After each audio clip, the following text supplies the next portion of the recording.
ఒక వింత జీవి అలల వల్ల ఒడ్డుకు కొట్టుకొచ్చింది. అది కర్ర లేదా పడవ శిథిలాలు కాదు, అది చేప తోక మరియు మనిషి చేతులు ఉన్న పెద్ద తెల్లటి శరీరం.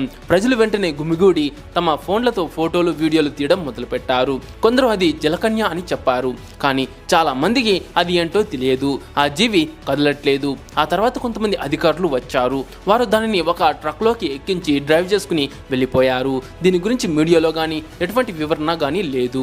ఎవరు ఏమీ చెప్పలేదు, కేవలం నిశ్శబ్దం మాత్రమే ఉంది. ఇప్పటికీ అది నిజంగా ఏంటో ఎవ్వరికీ తెలియదు. ఒక నదిలో కొంతమంది గ్రామస్తులు నీటి మీద తేలియాడుతూ ఉన్న నల్లటి జీవిని చూశారు. అది నెమ్మదిగా కదులుతూ ఉంది. ఒక వ్యక్తి తన చేతిని చాచి నెమ్మదిగా దాన్ని బయటకు తీశాడు. అయితే అది తడిసిన పొడవాటి జుట్టు. అయితే ఆ జుట్టు ఒక ఆడ మనిషిది. మరి ఆ జుట్టు అక్కడికి. అయితే ఫుల్ వీడియో చూడాలనుకుంటే ఛానల్ నేమ్ కింద కనిపిస్తున్న ప్లే బటన్ క్లిక్ చేసి ఫుల్ వీడియో చూడండి.